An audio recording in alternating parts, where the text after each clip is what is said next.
Welcome back mga ropa, kwentuhan muna tayo. Another monster game na naman ang ginawa ni Kevin Kiambao dito sa Korean Basketball League. Binuhat na naman niya ang kupunan ng Goyang Sono para sa another win mga ropa. Panalo na naman sila Kevin Kiambao. At ang isa sa main reason mga ropa ay dahil nga sobrang galing, sobrang lupit ni Kevin Kiambao. Mapa-opensa, depensa at playmaking mga ropa. At syempre ang hustle ni Kevin Kiambao hindi matatawaran. Dito sa game na to mga ropa, nagkaroon ng crucial block si Kevin Kiambao. Dahil dito sa game na to ay humabol ang kanilang kalaban at nagkaroon nga ng crucial block dito si Kevin Kiambao. At heto pa mga ropa, nagkaroon din ng crucial fast break si Kevin Kiambao para bigyang kalamangan at mapalayo sa score ang kupunan ng Goyang Sono. Pati ang crucial free throws mga ropa ay pinasok dito ni Kevin Kiambao para selyuhan ng panalo ng kupunan ng Goyang Sono kontra sa kupunan ng Kogas Pegasus mga ropa, na kung saan player din ng ating fellow Pilipino na si SJ Belanghel. Sobrang lakas at sobrang galing na nga ni Kevin Kiambao mga ropa, MVP form siya para sa kupunan ng Goyang Sono. Ngayon, isa-isa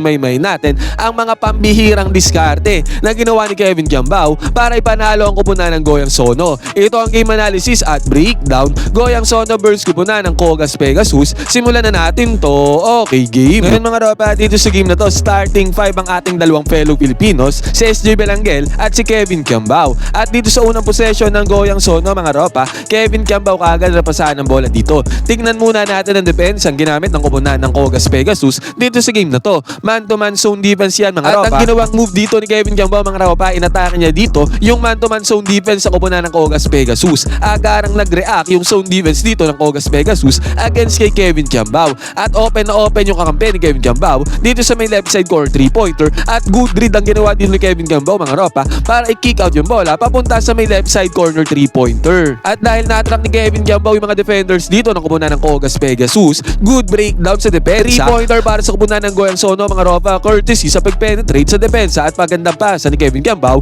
Basket is good. At heto mga ropa, tignan natin to, attention to detail sa galawan ni Kevin Kiambao. Nagmintes dito ang tirada ng kanyang teammate at ang nangyari dito mga ropa, ang ganda ng pwestuhan ni Kevin Kiambao para sa rebound. Kitang-kita natin dito mga ropa, pumwesto siya dito sa may unahan nung import nung kalaban, nung sentro ng kalaban na higit na mas matangkad sa kanya mga ropa. At dahil dyan sa magandang pwesto ni Kevin Kiambao, siya pa ang nakakuha ng rebound against sa matangkad na center ng Kogas Pegasus. And guess what mga ropa, ang resulta pa nito, nakakuha ng second chance point si Kevin Kiambao. May kasama pa yung foul mga ropa. Yan ang tinatawag na hustle mga ropa at ability, skill sa rebounding mga ropa. Yan ang basic fundamental sa rebound mga ropa, ang tamang pwesto. Kahit na mas matangkad ang kalaban, pag tama ang pwesto, tama ang malaki ang chance na ikaw ang makakuha ng rebound. Ganun nga nangyari dito mga ropa, at nakakuha pa dyan ng foul si Kevin Kiambao. Samantala mga ropa, si SJ Belanghel bumawi naman dito against kay Kevin Kiambao. Nakakuha siya ng 3-pointer dito mga ropa, basket is good yan. Pero hindi naman hinayaan ni Kevin Kiambao na maka 3-pointer lang ng ganun-ganon si SJ Belanghel. Na-kick out yung bola kay Kevin Kiambao dito sa may left side corner 3-pointer. At dahil open na si KQ dyan, pinukol niya ang 3-pointer, binawi niya ang 3-pointer ni SJ Belanghel. Basket is good din para Kevin Kiambao, easy money. Kung kaya't sa pagkakataon na to mga ropa, maagang lumamang ang kupunan ng Goyang Sono, 9-7 na score. Lahat doon mga ropa, involved si Kevin Kiambao sa lahat ng puntos ng Goyang Sono. At after pa nito mga ropa, nakakuha pa ng 3-pointer ang kupunan ng Goyang Sono, pero si SJ Belanghel mga ropa, pinangunahan ng opensa ng kupunan ng Kogas Pegasus. Pick and roll play dito mga ropa at magandang pasa dito sa may mid-range, basket is good yan. Dalawang magkasunod yan mga ropa na dalawang pasa ang ginawa ni SJ Belanghel papunta dito sa may mid-range na nagresulta ng puntos. Pero si Kevin Kiambao nga mga ropa, maagang binuhat ang kupunan ng Goyang Sono dito sa may first quarter. Another 3-pointer na naman ang pinakawalan ni Kevin Kiambao at pumasok na naman yan mga ropa. Easy money para kay Kevin Kiambao. Kaya sa pagkakataon na to, 23-15 kaagad ang score, lamang agad ng 8 points sa kupunan ng Goyang Sono dahil kay Kevin Kiambao. Namuhuna naman sa may mid-range ang kupunan ng Kogas Pegasus mga ropa,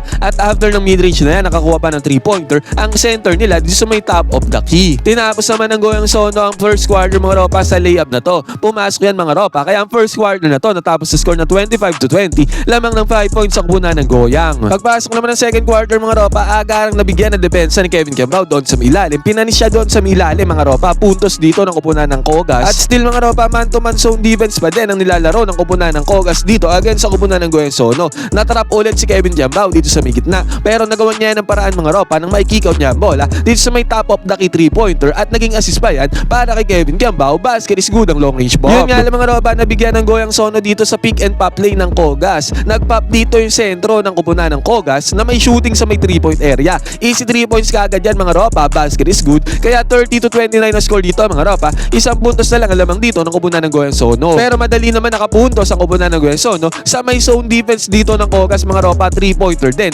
Ang naging sagot dyan ng kupunan ng Goyang Sono, basket is good. At sa pagkakataon na to mga ropa, tumirada na naman ang pick and pop play dito ang kupunan ng Kogas. Nagpop na naman dito sa may ibabaw, sa may top of the key, 3-pointer ang kanilang sentro. And again mga ropa, pumasok na naman ang 3-pointer dyan ng kupunan ng sentro ng Kogas, basket is good. Buti nga mga ropa, kahit paano ay sumasagot talaga ang kupunan ng Goyang Sono sa may 3-point area din. Pero ang sentro na to mga ropa ay sunod-sunod na naging 3-pointer dito sa may top of the key. Pero kahit na sunod-sunod ang 3-pointer dyan ng Kogas, lagi talaga may sagot ang kupunan ng Goyang Sono sa may 3-pointer din. Kaya sa pagkakataon na to, 43-37 ang score, 6 points pa rin ang lamang dito ng Goyang Sono. Nakakuha pa ng fast break dito ang kupunan ng Goyang Sono mga ropa bago matapos ang second quarter. Kaya natapos sa second quarter na to, 45-41 ang score. At pagbubukas ng third quarter mga ropa, nakakuha ng 2 points dito ang Kogas sa may paint mga ropa, easy 2 points yan. At ganun din naman ang kupunan ng Goyang Sono mga ropa, slam dunk pa ang ginawa ng center dito ng kupunan ng Goyang Sono. Sinigundahan pa to ng Goyang Sono ng 3-pointer mga ropa, kaya sa pagkakataon na to, bumulusok at lumamang sila ng kaunti sa kupunan ng Kogas. At after nga nito mga ropa, bumulusok nga sa opensa ang kupunan ng Goyang Sono, magandang pasahan mga ropa na nag-end up sa layup. At tong layup na to mga ropa, sinigundahan pa to ng another points na ang kupunan ng Goyang Sono. Kaya sa pagkakataon na to mga ropa, lumobo sa 14 points ang kalamangan ng kupunan ng Goyang Sono, 59-45 ang score. Buti nga mga ropa, kahit papaano nakakuha pa ng 3-pointer dito ang kupunan ng Kogas Pegasus para tapyasan ang momentum ng kupunan ng Goyang Sono. Pero good entry pass ang ginawa ng Goyang Sono sa kanilang center doon sa may paint. Easy 2 points na nagawa dyan mga ropa, easy money, pero good entry pass din naman. Ang nagisagot dito ng kupunan ng Kogas Pegasus, nagsagutan sila ng good entry pass na nagresulta sa easy 2 points ng kanilang mga sentro. Yun nga lang mga ropa, bago matapos ang third quarter na to, nagkaroon pa ng pagkakataong humabol dito ang kupunan ng Kogas Pegasus. Dahil dyan sa mga puntos na yan mga ropa, naging 63-58 ang score dito. Pero hindi yan hinayaan ni Kevin Jambao mga ropa, naging magulo ang zone defense dito ng kupunan ng Kogas Pegasus. At nung nagkaroon ng enough space, enough separation dito si Kevin Jambao sa may top of the key 3-pointer, pinul niya ang trigger mga ropa, at again, pasok na naman ang 3-pointer dyan ni Kevin Jambao, basket is good. Pero si SJ Belangel mga ropa, sumagot naman dito sa 3-pointer ni Kevin Jambao. Nakakuha siya ng teal wraps dito mga ropa, at dahil dyan sa teal wraps na ni SJ Belangel mga ropa, natapyasan ng kalamangan ng kupunan ng Goyang Sono sa 6 na puntos, 66-60, natapos ang third quarter na to. Humabol pa talaga dyan ang kupunan ng Kogas Pegasus dito sa may third quarter. At dito na sa fourth quarter mga ropa, nagkabigayan na ng lakas ang dalawang kupunan. Dahil dito mga ropa, walang gustong magpatalo. Pagbubukas nga ng fourth quarter mga ropa, good entry pass na naman ang ginawa ng kupunan ng Kogas Pegasus, at good finishing doon sa may ilalim ang ginawa ng kanilang player. Easy 2 points na nagawa dito ng kupunan ng Kogas Pegasus, basket is good. Kaya sa pagkakataon na to mga ropa, naging 66-62 ang score, 4 na puntos na lang hinahabol ng kupunan ng Kogas Pegasus, na kung saan mga ropa, kanina ay tambakol sila. Buti nga nakakuha ng 3-pointer dito yung center ng kupunan ng Goyang Sono. Pumasok ang 3-pointer na yan mga ropa, basket is good. At after nito, umatake dito ang sentro ng kupunan ng Goyang Sono, pero mintes yan. Pero guess what, guess who?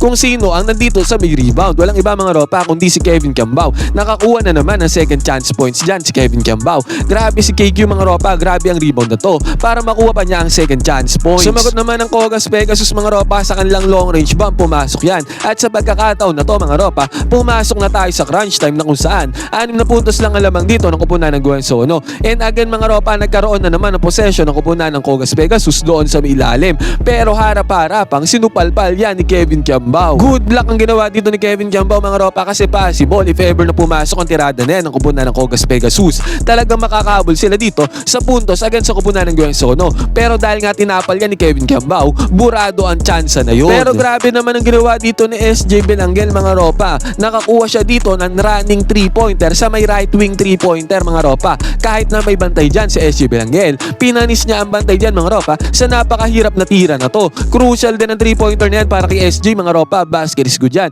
At ang malupit dito mga ropa, nakakuha pa ng steal dito si SJ Belangel dito sa may backcourt. Kaya quick 5 points ang ginawa dito ni SJ Belangel mga ropa, na nagresulta 3 minuto na lang at titira dito sa may fourth quarter. Natapyasan sa 3 ang kalamangan ng kupunan ng Goyang Sono dahil sa ginawa na yun ni SJ Belangel. Si KQ ang mayang ng bola dito para sa kupunan ng Goyang Sono mga ropa, at umatake siya dyan sa depensa ng kupunan ng Kogas Pegasus. Buti na lang mga ropa, bumord ang tira dito ni Kevin Jambao na nagmistulang alley-oop play pa doon sa may sentro nila. Kaya nakakuha sila ng easy 2 points dito mga ropa, basket is good, crucial yan. At sa pagkakamintes dito ng kupunan ng Kogas Pegasus sa may long range mga ropa, nakuha ni Kevin Jambao ang bola. Coast to coast mga ropa, sinolo Nakuha na ni Kevin Kiambao ang fast break na to, siya na bahala. At dyan sa fast break na yan mga ropa, nakakuha ng crucial fast break 2 points dito si Kevin Kiambao para lalong mapalayo ang puntos sa kupunan ng Goyang Sono sa nagbabandyang comeback ng kupunan ng Kogas Pegasus. Pero ang Kogas Pegasus mga ropa ayaw pang sumuko dito. Nakakuha sila ng kick out dito sa may right side corner 3-pointer. Sumubok lumawasaw dyan si Kevin Kiambao mga ropa pero huli na ang lahat. Pumasok na ang 3-pointer dito ng kupunan ng Kogas Pegasus. Parang pagkakalaban ng kupunan ng Goyang Sono, laging may comeback potential no mga ropa kahit sa mga past games sila. At dito mga ropa, sumusubok nga rin kumambak ang kupunan ng Kogas Pegasus. Buti nga mga ropa nakakuha ng crucial 2-pointer mid-range dito ang teammate ni Kevin Kiambao. Basket yan mga ropa, crucial din yan. Pero ang Kogas Pegasus mga ropa, sinabi ko nga sa inyo, never say die spirit dito. Nakakuha sila ng 2 points doon sa may paint. At si SG Belangel mga ropa ay nakakuha pa ng crucial 3-pointer. Hindi pa talaga tapos ang laban na to mga ropa hanggat hindi tumutunog ang buzzer. Katulad nga na sabi ko mga ropa, pag ang kalaban ng kupunan ng Goyang Sono, laging may comeback potential, lagi silang pinapahirapan sa may endgame. Parang ayaw sumuko at ayaw papanalunin ang kupunan ng Goyang Sono. At dahil sa 3-pointer na to ni SG Belangel mga ropa, naging 84-80 ang score. 4 na puntos lang ang kalamangan ng kupunan ng Goyang Sono. Talagang naging crucial pa nga ang game na to. At dahil dyan, napa-timeout ang coach ng kupunan ng Goyang Sono. At after ng timeout na yan mga ropa, si Kevin Kiambao umayak ng bola. Na-foul siya dito ng kupunan ng Kogas Pegasus mga ropa. Crucial free throws ang ginawa dito ni Kevin Kiambao. Pero hindi niya naman binigo dito ang kupunan ng Goyang Sono dahil mga free throws na yan mga ropa ay kanyang napasok. At eventually mga ropa, dyan na nanalo ang kupunan ng Goyang Sono dahil dyan sa crucial free throws na yan ni Kevin Kiambao. Dyan na natahimik ang team ng kupunan ng Kogas Pegasus mga ropa. Hindi na sila nakakambak. Natapos ang game sa score na 86-80. Nasaktan pa ang sentro dito ng kupunan ng Goyang Sono mga ropa. Tapos na ang game. Ngayon mga ropa, malaking puntos ang inambag dito ni Kevin Kiambao. Nagtala siya ng tumataginting na 20 points together with 11 rebounds at 3 assists. Another all-around performance na naman at monster performance ang ginawa dito ni Kevin Kiambao mga ropa para buhatin ang kupunan ng Goyang Sono. Ngayon mga ropa, anong masasabi nyo dito sa game na to ni Kevin Kiambao? Sunod-sunod na mga ropa na magaganda ang performance sa pinapakita ni Kevin Kiambao para buhatin ang kupunan ng Goyang Sono. Dalawang panalo na nagawa ng kupunan ng Goyang Sono sa pagbuhat ni Kevin Kiambao. Ngayon mga ropa, anong masasabi nyo sa performance dito ni Kevin Kiambao at overall performance niya ngayong season sa KBL? Pwede kayo mag-comment din sa baba ng opinion. Magkwentuhan tayo.